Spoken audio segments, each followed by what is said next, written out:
100 years ago, on April 10th, 1912, the Titanic set sail. The Titanic, the largest ship the world had ever seen, and her end was the greatest maritime disaster known. I felt a sudden, vibrating jar run through the ship. Then, and not until then, did I realize the horror of an accident at sea. These are the stories of the ship's passengers and crew, in their own words. I was in a whirlpool of water, swirling round and round as I still tried to cling to the railing as the ship plunged to the depths below. Beautiful Titanic, gone to her doom.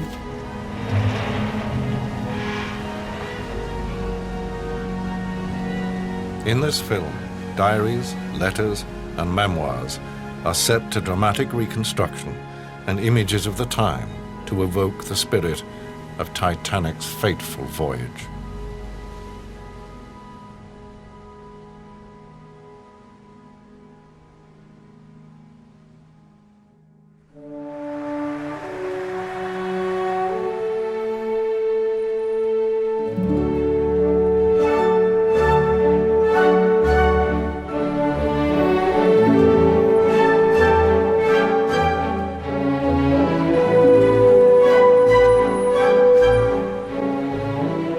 In 1912, the two richest and most powerful cities in the world, New York and London, were linked by the world's most important shipping route.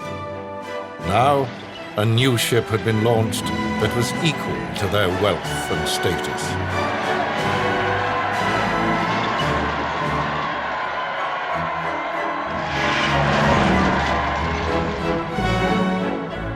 The ship was being fitted out in this Belfast dry dock when her officers came to join her.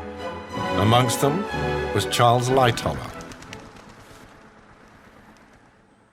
It is difficult to convey any idea of the size of a ship like the Titanic when you could actually walk miles along decks and passages. It took me 14 days before I could, with confidence, find my way from one part of that ship to another by the shortest route. For Lightoller, the Titanic was a promotion, and he had the honor of conducting her sea trials. Everybody's admiration of the ship increased. For the way she behaved, for the total absence of vibration, for her steadiness. On April the 2nd, Titanic left for Southampton. There, her full complement of 900 crew joined the ship. They came from all walks of life. One stewardess was 24-year-old Violet Jessup, the daughter of Irish immigrants who had moved to London in search of work. Everything struck us as wonderful about this second new ship, Titanic. It was, therefore, like a big expectant family that we joined her. Even Jenny, the ship's cat, and part of the crew, had immediately picked herself a comfortable corner. We enthused over the novel idea of small, private decks for the best suites. The superb lace bedspreads we each had in our sections. We marvelled at the masterpieces of woodcarvers' art from Ireland and Holland. Surely there was nothing missing to satisfy the long list of distinguished names on the first-class passenger list.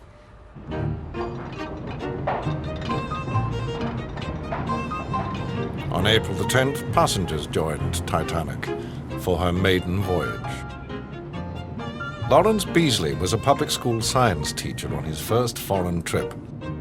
He paid £13, the equivalent of £1,000 today, for a second-class cabin. I inspected the various decks, dining saloons and libraries, and so extensive were they that it is no exaggeration to say that it was quite easy to lose one's way on such a ship. We wandered casually into the gymnasium on the boat deck and were engaged in bicycle exercise when the instructor came in with two photographers and insisted on our remaining there while his friends, as we thought at the time, made a record for him of his apparatus in use. It was only later that we discovered that they were the photographers of one of the illustrated London papers. We went aboard and found our cabin. It's most beautifully fitted and the white paint shines like a mirror, and the rest is mahogany with silver-plated fittings.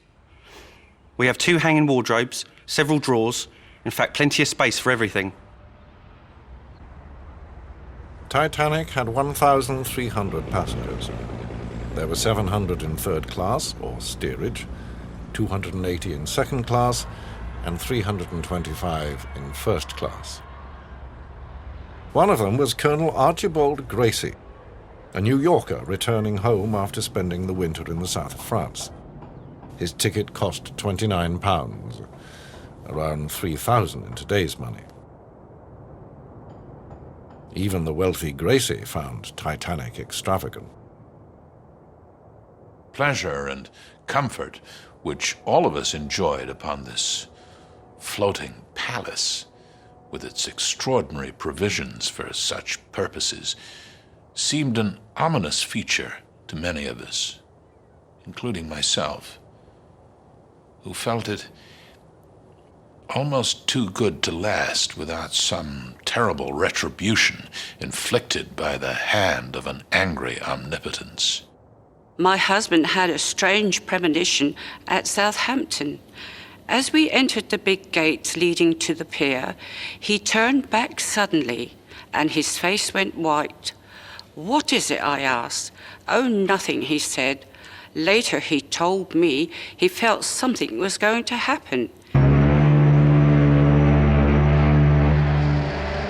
At midday, Titanic set sail. Before she even left the harbor, there was a brush with disaster. As she moved from the dock, Titanic's huge size created a current which nearly caused a smaller ship to collide with her. To the casual observer, the whole incident would have been just a thrill. Perhaps not much more, even though there had been a collision. But for us, it would have been something deeper. A ship can hate her men, and then she frequently becomes known as a killer.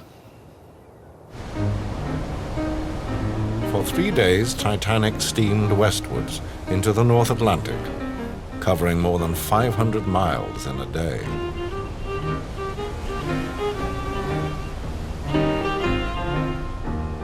I enjoyed myself as if I were in a summer palace on the seashore, surrounded with every comfort.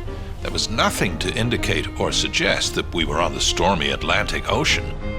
The motions of ship and the noise of its machinery was scarcely discernible on deck or in the salons, either day or night. My dear Mum and Dad, it doesn't seem possible we're out on the briny writing to you. So far we're having a delightful trip. The weather is beautiful and the ship magnificent. It's like a floating town. I was up early before breakfast and met the professional racket player in a half hour's warming up, preparatory for a swim in the 6-foot-deep tank of salt water, heated to a refreshing temperature. In no swimming bath had I ever enjoyed such pleasure. It was all so happy and peaceful. If the sun did fail to shine so brightly on the 4th day out, and if a little cold nip crept into the air as the evening set in, it only served to emphasize the warmth and luxuriousness within. Greyish skies replaced sunshine, but the calm sea continued. A calmness that only the ocean knows. Perfect serenity for miles. The change in the weather troubled few passengers. But messages from other ships warned the crew of unusual sea conditions ahead.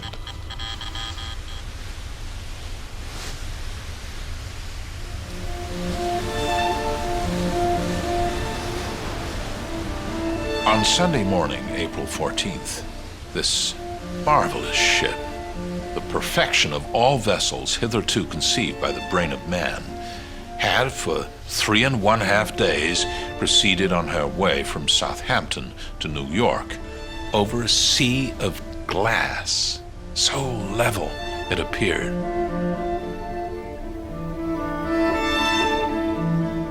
I can look back and see every detail of the library that afternoon. The beautifully furnished room with lounges, armchairs, and small writing or card tables scattered about. Night fell. At 20 minutes to midnight, Titanic was steaming west at 20 knots, 1,000 miles from the American coast.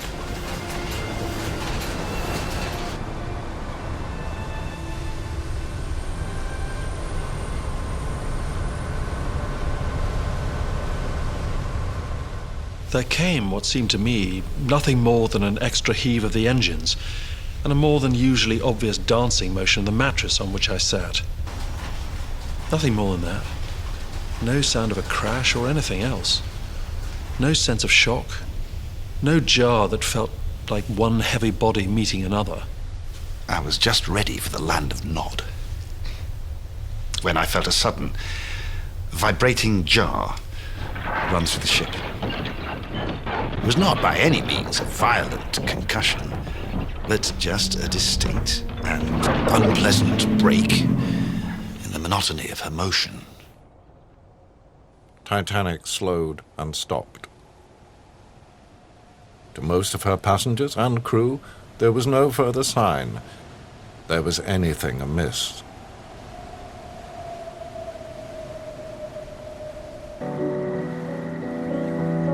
At midnight on April the 15th, 1912, the Titanic has stopped unexpectedly in the middle of the North Atlantic.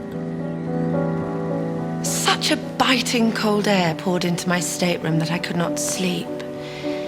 And the air had so strange an odor, as if it came from a clammy cave.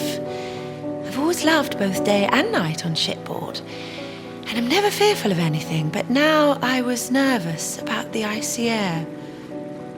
I jumped out of bed, slipped on a dressing gown over my pajamas, put on my shoes, and went out of the cabin into the hall near the saloon.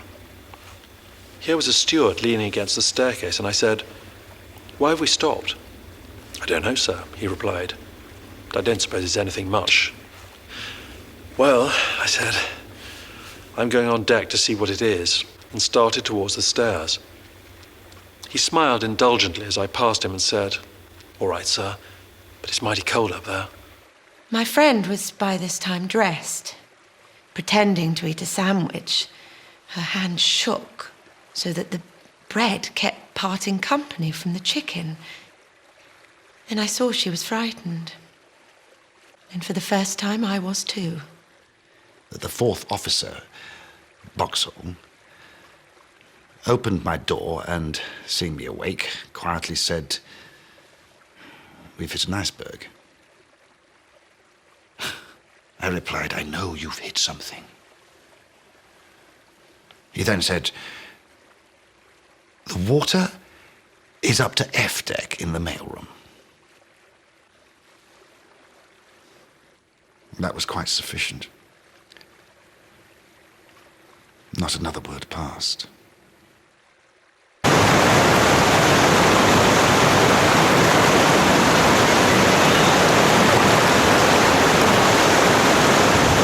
An officer's cat passed the door. I asked, "Is there an accident or danger of any kind?" "None so far as I know," was his courteous answer, spoken quietly and most kindly. This same officer entered a cabin a little distance down the companionway, and by this time, distrustful of everything, I listened intently and distinctly heard, "We can keep the water out for a while." Then, and not until then, did I realize the horror of an accident at sea. Through the windows of the smoking room, we saw a game of cards going on with several onlookers, and I went in to inquire if they knew more than we did. One of them had seen through the windows an iceberg go by, towering above the decks. The general impression was that we had just scraped the iceberg with a glancing blow on the starboard side, and they had stopped as a wise precaution. One of the players, pointing to his glass of whiskey standing at his elbow, said, "Just run along the deck and see if any ice has come aboard. I would like some for this."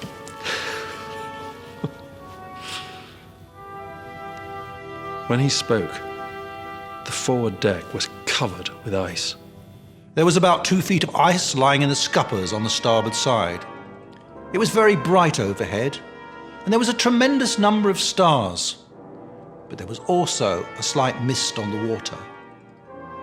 I did not stay on the top deck long, as I did not regard things as serious. We all thought she was unsinkable. At 5 minutes past midnight on April the 15th, Titanic sent out a distress call.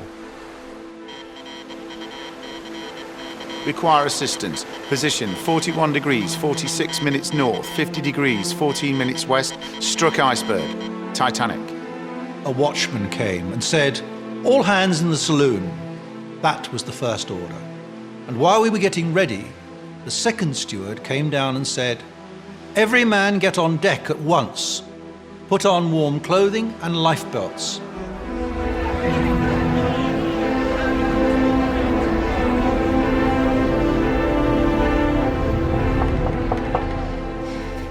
Good, faithful old Stanley, one of my bedroom stewards, came knocking at the door. His face whiter than usual as he remarked casually, "I'm calling on all our people, sister." He always addressed me as sister when we were alone. "Anything you'd like me to do for you on my way? You know the ship is sinking." Sinking? Of course, Titanic couldn't be sinking. What nonsense. She is so perfect, so new. Yet now she was so still, so inanimate. Put on some underclothing, sat on the sofa, and read for some 10 minutes, when I heard a loud shout from above. "All passengers on deck with lifebelts on." Shepherded by the crew, passengers began streaming up from below deck. The rule, women and children first, was to be strictly enforced. My mother dressed me and took me by the hand and led me upstairs. I had a big dolly that I got 2 Christmases before, and we were in such a hurry that I left it behind. I cried for my dolly, but we couldn't go back. I had returned to my room when I saw Stanley at the door again, watching me. He almost shouted as he seized my arm, "My God, don't you realise that the ship will sink? That she's struck an iceberg, that you have to follow the rest upstairs as quickly as possible?" I tied on a borrowed scarf, locked the door and called out, "So long, Stan. Come up soon yourself, won't you?" Halfway up, I looked down and waved to Stan. He was standing with his arms clasped behind him in the corner where he usually kept his evening watch. He suddenly looked very tired. We passed by the palm room, where 2 short hours before we had listened to a beautiful concert. Just happy, laughing men and women constantly passing up and down those broad, strong staircases. How different are those staircases now? No laughing throng, but on either side, quietly, bravely, the stewards, all equipped with the white, ghostly life preservers. Few passengers yet believed the Titanic could sink. There was no panic or hysteria, no cries of fear, and no running to and fro to discover what was the matter. But all the time, people were pouring up from the stairs and adding to the crowd. Titanic says, "Tell Captain we are putting the passengers off in small boats." Ask the Titanic what weather he had. He says calm and clear. Our distance from Titanic, 505 miles. Out of Titanic's 2,200 passengers and crew, the ship's 20 lifeboats only had room for 1,000. Women and children were loaded first. I helped in the loading of 2 boats lowered from the deck above. It was now that the band began to play and continued while the boats were being lowered. We considered this a wise provision, tending to allay excitement. There was not one woman who shed tears or gave any sign of fear or distress. There was not a man at this quarter of the ship who indicated desire to get into the boats and escape with the women. There was not a member of the crew who shirked or left his post.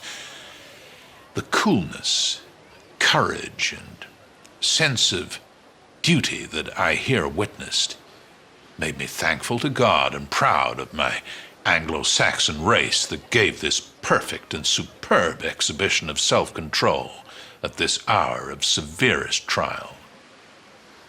We went onto the boat deck where women were already getting into lifeboats. My father helped us into a lifeboat and then turned away. That was the last I ever saw of him. I saw him standing there with his back towards us. He never turned round for us to see him.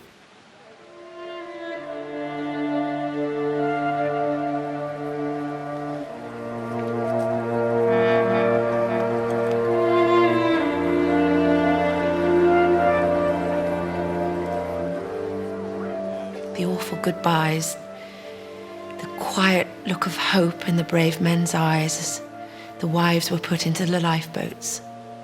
An officer said we should all put on life preservers, and my mother put one on me and fastened one around herself. Papa put one on too. I was crying for my dolly, but no one could go back and get her. Then someone said we should all get in boats, and then my father lifted me up and put me in a boat. Between one boat being lowered away and the next boat being prepared, I usually nipped along to have a look down the very long emergency staircase leading direct from the boat deck down to sea deck, to gauge the speed with which the water was rising. That cold green water, crawling its ghostly way up that staircase, was a sight that stamped itself indelibly on my memory.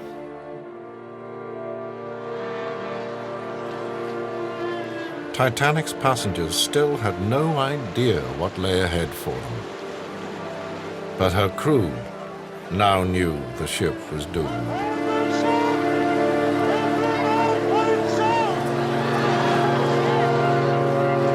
Two hours after Titanic hit the iceberg, it was clear that the ship would soon sink. In the rush, the remaining lifeboats often left half full. Our lifeboat, with 36 in it, began lowering to the sea. This was done amid the greatest confusion.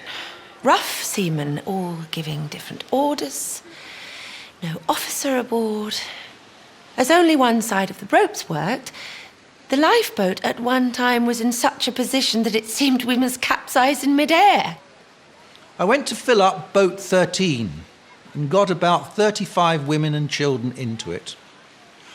We shouted for more women, but there were none forthcoming. We had a few first-class male passengers in. An officer ordered 2 of us to get in and help row the boat. And I happened to be one of the fortunate ones to be ordered in. My arm was suddenly jerked, and I turned to see young Mason, who had been busy filling a boat. His face looked weary and tired, but he gave a bright smile as he ordered my group into the boat, calling out, "Good luck," as we stepped in, helped by his willing, guiding hand. Then young Mason hailed me and held something up, calling as he prepared to throw it, "Look after this, will you?" And I reached out to receive somebody's forgotten baby in my arms. A report went round the men on the top deck, the starboard side, that men were to be taken off on the port side. It was acted on by almost all the men, leaving the starboard side almost deserted. I can personally think of no decision arising from reasoned thought that induced me to remain rather than to cross over. Almost immediately after this, I heard a cry from below of, "Any more ladies?" And looking over the edge of the deck, I saw a lifeboat. The boat was almost full and just about to be lowered. The call for ladies was repeated twice again, but apparently there were none to be found. Just then, one of the crew looked up and saw me looking over. "Any ladies on your deck?" he said. "No," I replied. "Then you'd better jump." I sat on the edge, dropped, and fell in the boat near the stern. Lawrence Beesley was one of only 14 out of 168 second-class male passengers who made it into the lifeboats. Only now did the lucky few in the boats realize the magnitude of what was happening.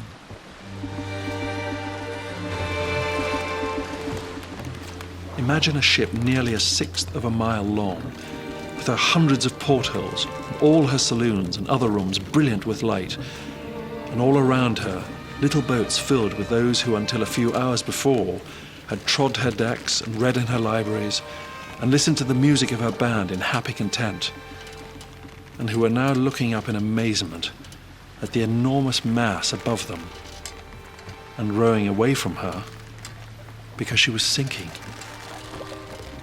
I started unconsciously to count the decks by the rows of lights. 1, 2, 3, 4, 5. I stopped. Surely I had miscounted. I went over them again more carefully, hushing the whimpering baby meanwhile. No, I had made no mistake. There were only 5 decks now. Then I started all over again. Only 4 now. The sea level and the rows of lights should have been parallel, should never have met. And now they met at an angle inside the black hull of the ship. There was nothing else to indicate she was injured. Nothing but the apparent violation of that simple geometrical law. 1,500 people remained on board, with no hope now of escape. When I first saw and realized that every lifeboat had left the ship, the sensation felt was not an agreeable one. The ship took a slight but definite plunge, probably a bulkhead wet. And the sea came rolling up in a wave, over the steel-fronted bridge, along the deck below us, washing the people back in a dreadful, huddled mass. Those that didn't disappear under the water right away instinctively started to clamber up that part of the deck still out of the water and work their way towards the stern, which was rising steadily out of the water as the bow went down. It was a sight that doesn't bear dwelling on. There were women in the crowd as well as men, and they seemed to be steerage passengers who had just come up from the decks below. I knew only too well the utter futility of following that driving instinct of self-preservation and struggling up towards the stern. It would only be postponing the plunge and prolonging the agony, even lessening one's already slim chances by becoming one of a crowd. There was only one thing to do, and I might just as well do it and get it over. So, turning to the fore part of the bridge, I took a header. I was in a whirlpool of water, swirling round and round as I still tried to cling to the railing as the ship plunged to the depths below. Down, down I went, it seemed a great distance.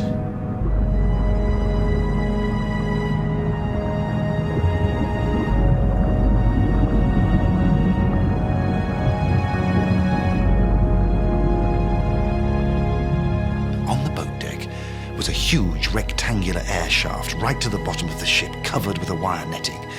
I suddenly found myself drawn and held flat against this. The pressure of the water just glued me there whilst the ship sank slowly below the surface. Although I struggled and kicked for all I was worth, it was impossible to get away. For as fast as I pushed myself off, I was irresistibly dragged back, every instant expecting the wire to go, find myself shot down into the bowels of the ship. Apart from that, I was drowning. She tilted slowly up, and there she remained, motionless. As she swung up, her lights, which had shone without a flicker all night, went out suddenly, came on again for a single flash, then went out altogether. And in this position, she continued for some minutes, I think as much as 5 minutes. Then, first sinking back a little at the stern, I thought, she slid slowly forward through the water and dived slantingly down.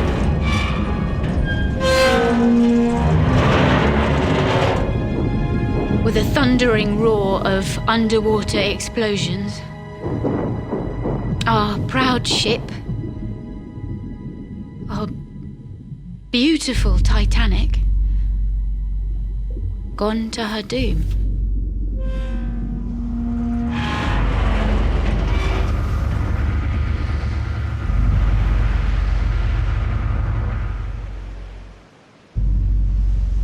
She left us with something we would willingly forget forever, something which it is not well to let the imagination dwell on. The cries of many hundreds of our fellow passengers struggling in the ice-cold water, a cry that called to the heavens for the very injustice of its own existence, a cry that clamored for its own destruction.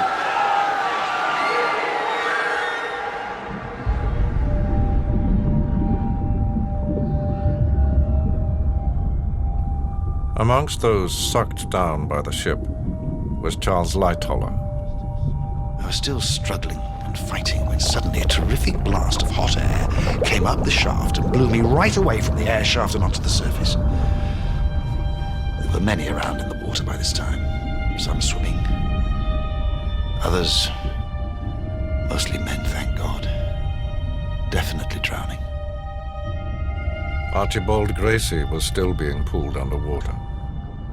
It was just then that the thought that this was my last moment came upon me.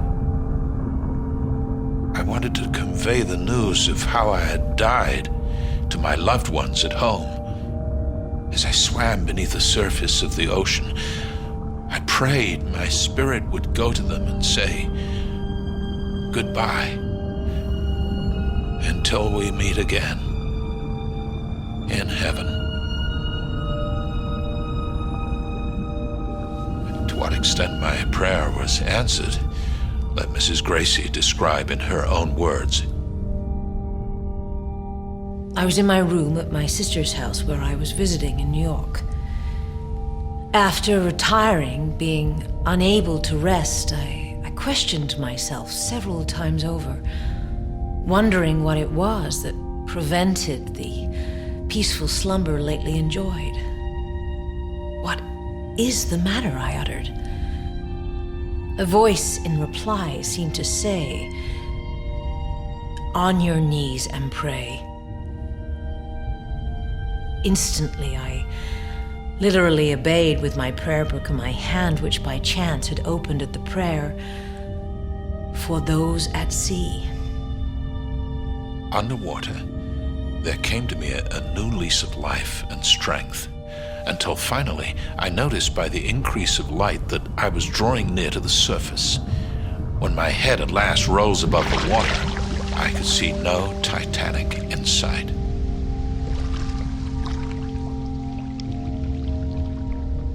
20 lifeboats carrying 700 survivors now floated on the empty, freezing ocean. When and if they would be rescued, no one knew. The sensational news that Titanic had hit an iceberg had been relayed by other ships back to America and Europe. Early reports were confused. On Sunday, the White Star liner Titanic came into collision with an iceberg and immediately flashed out wireless messages for help. It was at length known that every soul was safe and that the vessel herself was proceeding to Halifax, Nova Scotia, towed by the Allen liner Virginian. But Titanic had sunk at 2:20 a.m. on April the 15th, leaving 700 survivors in lifeboats 1,000 miles east of the American coast. We rode for around 7 hours. All the time I was frightened a whole lot, and sometimes I cried. I cried hardest when I thought of my dolly back there, in the water, with nobody to mind it and keep it from getting wet.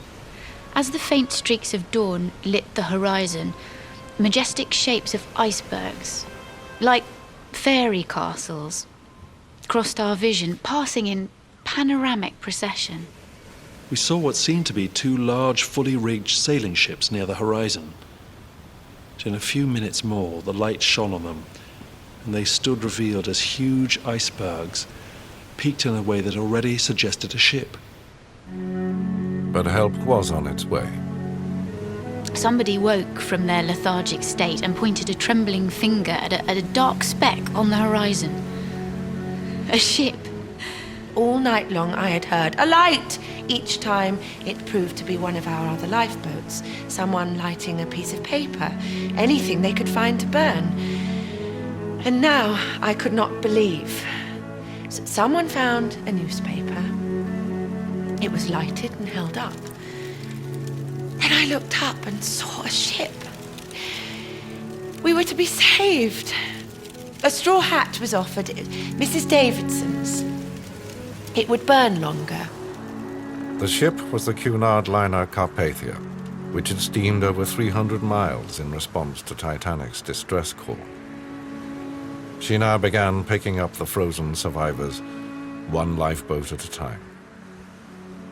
The lady pulled up just ahead of me was very large, and I felt myself being jerked fearfully when I heard someone say, "Careful, fellas, she's a lightweight."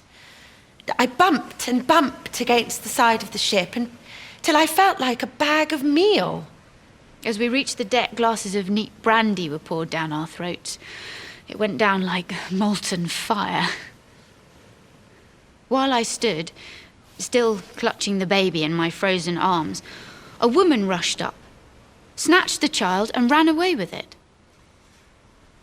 I did wonder why, whoever its mother might be, she had not expressed one word of gratitude for her baby's life.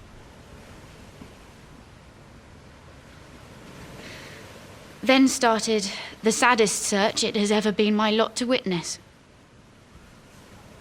Alas, so few were reunited.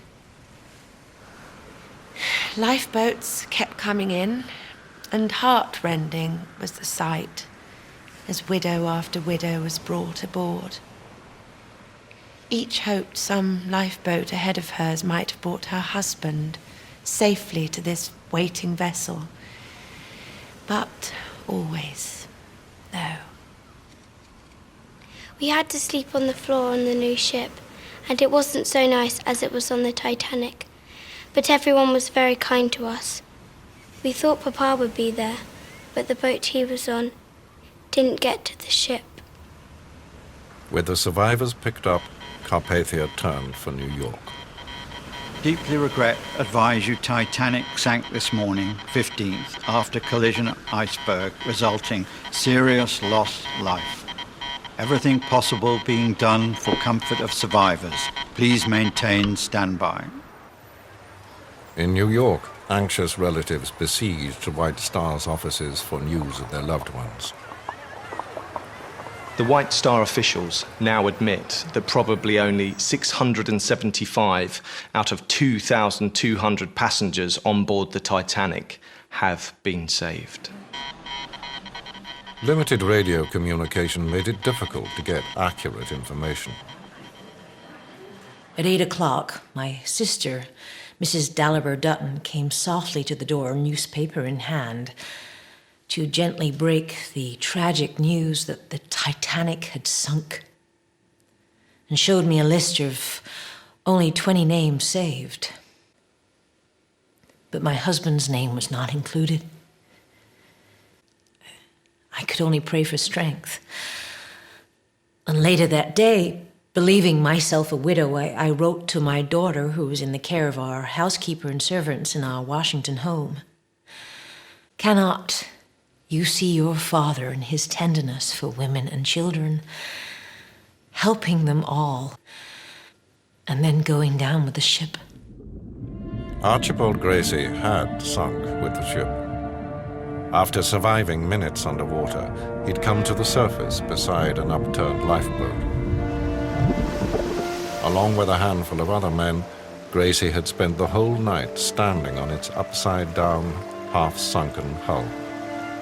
The situation was a desperate one, and was only saved by the refusal of the crew, especially those at the stern of the boat, to take aboard another passenger. Charles Lightoller had also been on this upturned boat. No one was in a condition to help. And the fact that a slight but distinct swell had started to roll up rendered help from the still living an impossibility. But they too had been rescued by the Carpathia. There were a round total of 711 saved out of 2,201 on board. 1,500 of all ranks and classes had gone to their last count. Apart from 4 junior officers ordered away in charge of boats, I found I was the solitary survivor of over 50 officers and engineers who went down with her. After 2 days, Carpathia reached New York. The exhausted survivors were unprepared for the reception that awaited them. Surrounded by tugs of every kind, from which, as well as from every available building near the river, magnesium bombs were shot off by photographers, while reporters shouted for news of the disaster and photographs of the passengers. The Carpathia drew slowly to her station at the Cunard Pier. The gangways were pushed across, and we set foot at last on American soil. Very thankful, grateful people. Ships were sent to scour the ocean for more survivors. They found only the bodies of the 1,500 who died. Their mass burial at sea was described in the diary of one young sailor, Frederick Hamilton. 51 we've taken on board today. 2 children, 3 women, and 46 men. And still the sea seems strewn. For nearly an hour, the words, "For as much as it hath pleased Almighty God to take himself the souls of our dead brother here departed, we therefore commit his body to the deep," are repeated. And at each interval comes splash. The weighted body plunges into the sea. They'd sink to a depth of about 2 miles.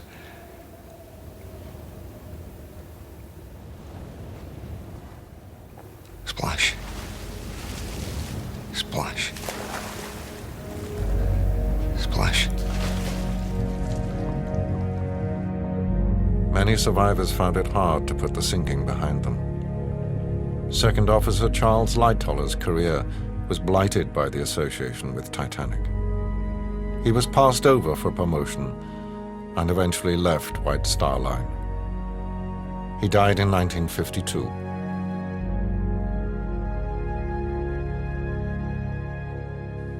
Elizabeth Schutz remained a governess and died unmarried in 1949. Lawrence Beesley went back to work as a schoolteacher and died in 1967. Violet Jessup, like all of the crew, had her pay stopped from the moment of the sinking. She joined another White Star steamer and died in 1971. Archibald Gracie was reunited with his wife. But soon after, he fell ill, and just 8 months after the sinking, he died, aged only 53.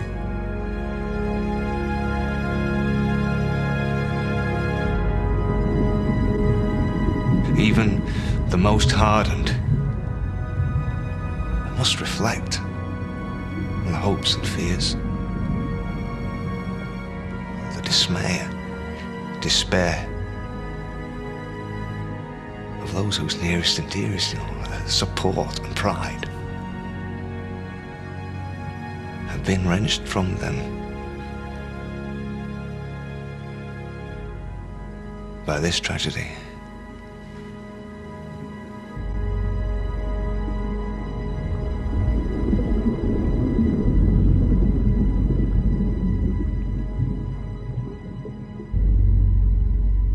Here on UTV, we move into our late lineup just after 1 a.m.